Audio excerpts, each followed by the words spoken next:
ସବୁଦିନ ସକାଳୁ ଉଠି ମୁଁ ପ୍ରଭୁଙ୍କୁ ପ୍ରଥମେ ସ୍ମରଣ କରେ।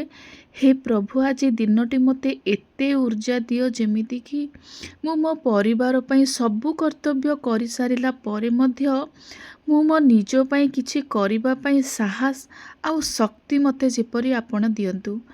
ପରିବାରର ସମସ୍ତ ଦାୟିତ୍ୱ ସମ୍ପୂର୍ଣ୍ଣ କରିସାରିଲା ପରେ ଗୋଟେ ଗୃହିଣୀ ପାଇଁ ପାଠ ପଢ଼ିବାଟା ଯେ କେତେ କଷ୍ଟକର କାମ ସେ ଗୃହିଣୀଟି ହିଁ କେବଳ ଜାଣିପାରେ। କଷ୍ଟ ତ ହୁଏ, କିନ୍ତୁ କଷ୍ଟ ଭିତରେ ମଧ୍ୟ ଖୁସି ଲାଗେ ଯେତେବେଳେ ନିଜ ପାଇଁ ସମୟ ଦିଏ। ଆଉ ଆଜି ହେଉଛି ମୋ ପ୍ରିପାରେସନ୍ର ଡେ 2। 100 ଡେ ପାଇଁ ମୁଁ ଯେଉଁ ଆଶା ରଖିଛି କିପରି 100 ଡେରେ ମୁଁ ଭଲରେ ପ୍ରିପାରେସନ୍ କରିବି।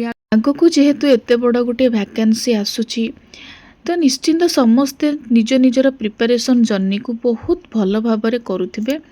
ଆଉ ଯେଉଁମାନେ ଟିକେ ହାଉସ୍ ୱାଇଫ୍ ଥିବେ ମୋ ପରି, ସେମାନଙ୍କ କ୍ଷେତ୍ରରେ ଏଇ ପ୍ରିପାରେସନ୍ ଜର୍ଣ୍ଣି କେତେ କଷ୍ଟଦାୟକ ହେଉଥିବ ସିଏ କେବଳ ଏଇ ହାଉସ୍ ୱାଇଫ୍ଟି ହିଁ ଜାଣିପାରିବ। କାରଣ ଆମ ଭଳି ହାଉସ୍ ୱାଇଫ୍ ମାନେ ଯେତେବେଳେ ନିଜର ଗୋଲ୍କୁ ଆଚିଭ୍ କରିବା ପାଇଁ, ନିଜର ଭିଜନ୍ ପାଖରେ ପହଞ୍ଚିବା ପାଇଁ ଚେଷ୍ଟା କରନ୍ତି ନା, ସେତେବେଳେ ତାଙ୍କ ପାଇଁ କିଛି ରୁଲ୍ ଆଣ୍ଡ ରେଗୁଲେସନ୍ ଥାଏ, ଯେମିତିକି ପରିବାରର ଦାୟିତ୍ୱ ଆଉ କର୍ତ୍ତବ୍ୟ।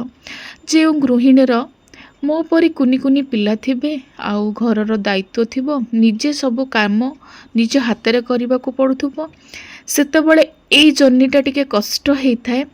କଷ୍ଟ ହେଲେ ମଧ୍ୟ ନିଜର ଭିଜନକୁ ଆଚିଭ୍ କରିବା ପାଇଁ ଯେଉଁ ଗୋଟେ ଗୋଲ୍ ଥାଏ ନା, ମାଇଣ୍ଡ ସେଟ୍ ଥାଏ, ସେଇ ମାଇଣ୍ଡ ସେଟ୍ ଆମକୁ ଗୋଟେ କ'ଣ କରେ, ବହୁତ ବଡ଼ ପ୍ରେରଣା ଦିଏ। ଯେମିତିକି ଆମେ ଆମ ସମୟରୁ, ଯେମିତିକି ଆମେ କାମ ସରିଲା ପରେ ଶୋଇବା ପାଇଁ ଯାଉ, ସେଇ ସମୟରେ ଆମେ ପାଠ ପଢ଼ିବାକୁ ଚେଷ୍ଟା କରୁ। ତାହେଲେ ଗୃହିଣୀ ପାଇଁ ସମୟ ତେବେ କେଉଁଠୁ ଆସିବ? ନିଜର କାମ ସାରିଲା ପରେ, ପିଲାମାନଙ୍କ କାମ ସାରିଲା ପରେ, ନିଜ ସ୍ୱାମୀ ଶାଶୁ ଶ୍ୱଶୁରଙ୍କ କାମ ସାରିଲା ପରେ ଯେଉଁ ସମୟ ଟିକକ ବଞ୍ଚେ, ସେଇ ସମୟରେ ଆମେ ଆମର ଏଇ ପଢ଼ାଟିକୁ ଆମେ କଣ୍ଟିନ୍ୟୁ କରିଥାଉ।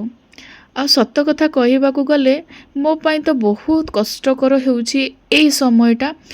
କାରଣ ପ୍ରାୟ 2 ବର୍ଷ ହେବ ମୁଁ ପ୍ରିପାରେସନ୍ କରୁଛି ହାଇସ୍କୁଲ ଟିଚର ପାଇଁ ବା ଜେଟି ପାଇଁ। କିନ୍ତୁ କଷ୍ଟଦାୟକ ହେଲେ ମଧ୍ୟ ଯେତେବେଳେ ଛୋଟ ଛୋଟ ଖୁସି ମୁଁ ଆଚିଭ୍ କରୁଛି, ସେତେବେଳେ ମୋତେ ବହୁତ ଆହୁରି ମୋଟିଭେସନ୍ ମିଳୁଛି। ମୁଁ ଆହୁରି ଆଗକୁ ଯିବି। କାରଣ ଯେତେବେଳେ ମୁଁ ମୋର ପ୍ରିପାରେସନ୍ ଷ୍ଟାର୍ଟ କରିଥିଲି, ମାଇଣ୍ଡ ସେଟ୍ କରିଥିଲି ପ୍ରିପାରେସନ୍ କରିବି ଆଉ ନିଜକୁ ଗୋଟେ ପ୍ରୁଭ୍ କରିବି, ସେଇ ସମୟରେ ନିଜର ଇନର୍ ମୋଟିଭେସନ୍ କ୍ରିଏଟ୍ ହେଇଥାଏ। ଯେମିତିକି ମୁଁ ମୋ ନିଜକୁ ଷ୍ଟ୍ରଙ୍ଗ କରିକି ସବୁ କାମ ମଧ୍ୟରେ ଯେତେ କଷ୍ଟ ହେଲେ ମଧ୍ୟ ମୁଁ ନିଜକୁ ନିଜେ ସମୟ ଦେବି। ଆଉ ଯେଉଁ ସମୟରେ ମୋତେ କମ୍ଫର୍ଟେବଲ୍ ଲାଗିବ, ସେଇ ସମୟରେ ବସିକି ମୁଁ ନିଜର ଷ୍ଟଡ଼ି କରିପାରିବି। ଆଉ ଗୋଟେ ସତ କଥା କହିବି, ଗୃହିଣୀମାନଙ୍କ ପାଇଁ କେବେ ହେଲେ କୌଣସି ଗୋଟିଏ ପର୍ଟିକୁଲାର ଟାଇମ୍ ନଥାଏ, କିମ୍ବା କୌଣସି ଟାଇମ୍ ଟେବୁଲ୍ ନଥାଏ ଯେ ଏଇ ସମୟରେ ଆମକୁ ପଢ଼ିବାକୁ ପଡ଼ିବ, ଏଇ ସମୟରେ ଆମ କାମ କରିବାକୁ ପଡ଼ିବ। ସକାଳୁ ରାତି ପର୍ଯ୍ୟନ୍ତ ଗୃହିଣୀ ପାଇଁ ଘରର କାମ ଏବଂ ତା ମଝିରେ ମଝିରେ ଯେଉଁ ସମୟ ଟିକେ ଟିକେ ବଞ୍ଚିଥାଏ, ସେଇ ସମୟରେ ନିଜକୁ ସମୟ ଦେବାଟା ଟିକେ କଷ୍ଟ ହୁଏ ସତ, କିନ୍ତୁ ଯେତେବେଳେ ଆମର ଲକ୍ଷ୍ୟ ହାସଲ ହେଇଥାଏ, ସେଇ ସମୟରେ ଏ କଷ୍ଟର ମୂଲ୍ୟ କିଛି ବି ନଥାଏ। ଆଜି ମଧ୍ୟ ମୁଁ ସେଇଭଳିଆ ଅନୁଭବ କରୁଛି ଆଉ ନିଜକୁ ସେଇଆ ହିଁ ସବୁବେଳେ କହୁଛି। ଯଦି ଆଜି ମୁଁ ମୋର ରେଷ୍ଟ ନେବା ସମୟରେ ନିଜ ପାଇଁ ଟାଇମ୍ ଦେଇକି ଯଦି ପଢ଼ିଥିବି, ଆଗକୁ ଯଦି ମୁଁ ଗୋଟେ ସକ୍ସେସଫୁଲ୍ ଗୋଟେ ହାଇସ୍କୁଲ ଟିଚର ହେଇପାରିଲି, ସେଇ ସମୟରେ ନିଜକୁ ମୁଁ ପଚାରିବି, ସେତେବେଳେ ଯଦି ମୁଁ ରେଷ୍ଟ ନେଇଯାଇଥାନ୍ତି, ତାହେଲେ କେବେ ଆଜି ମୁଁ ଏଇ ଜାଗାରେ ଆସିକି ପହଞ୍ଚି ପାରିନଥାନ୍ତି। ଏବେ ଯେହେତୁ ଆଗକୁ ଭ୍ୟାକେନ୍ସି ଆସିବାର ବହୁତ ବଡ଼ ପଜିଟିଭ୍ ସାଇନ୍ ଅଛି, ସେଥିପାଇଁ ସକାଳୁ ଉଠିକି ପଢ଼ିବାଟା ମୋ ପକ୍ଷେ ଏବେ କଷ୍ଟ ହେଉଛି। କାହିଁକି ନା ଯେତେବେଳେ ଲେଟ୍ ନାଇଟ୍ରେ ଶୋଇବାକୁ ଯାଇ ସବୁ କାମ ସାରିକି, ଆଉ ରାତିରେ ଅଳ୍ପ ମୁଁ ପଢ଼ିପାରେ, କାହିଁକି ନା କାମ ସରିଲା ପରେ ଏତେ ଥକା ଲାଗେ, ମୋତେ ପଢ଼ିବାକୁ ବହୁତ କଷ୍ଟ ହୁଏ। ଆଉ ଏମିତିରେ ବି ମୁଁ ଯେତେବେଳେ ଆଗରୁ ପାଠ ପଢ଼ୁଥିଲି, ଷ୍ଟୁଡେଣ୍ଟ ଥିଲି, ମୁଁ ଲେଟ୍ ନାଇଟ୍ ପର୍ଯ୍ୟନ୍ତ ପଢ଼ିପାରେନି। ମୁଁ ସବୁବେଳେ ଅର୍ଲି ମର୍ଣ୍ଣିଂରୁ ଉଠିକି ପଢ଼ିବା ପାଇଁ ଚେଷ୍ଟା କରେ ଆଉ ଭଲ ମଧ୍ୟ ପାଏ। ଆଉ ଏବେ ଯେହେତୁ ଦିନସାରା ପରିଶ୍ରମ, ଯାହା ବି ହେଲେ ନିଜର ଷ୍ଟଡ଼ି ସବୁ କରିଲା ପରେ ରାତିରେ 5-6 ଘଣ୍ଟା ଯଦି ନିଜକୁ ରେଷ୍ଟ ନ ଦେବି, ତାହେଲେ ନିଶ୍ଚିନ୍ତ ମୋ ହେଲ୍ଥ ଖରାପ ହେବ। ଆଉ ହେଲ୍ଥ ଖରାପ ହେଲେ ଗୋଟିଏ ଜିନିଷ ନେଗେଟିଭ୍ ଜିନିଷ ହେବ, ମୋ ପରିବାରର ଦାୟିତ୍ୱ ନେବା, ମୋ ପକ୍ଷେ କଷ୍ଟ ହେବ, ତା ସହିତ ମୋର ନିଜର ଷ୍ଟଡି ମଧ୍ୟ ହ୍ୟାମ୍ପର ହେବ। ତ ସେଥିପାଇଁ ନିଜକୁ ମୁଁ ସବୁବେଳେ ସତର୍କ ରଖେ।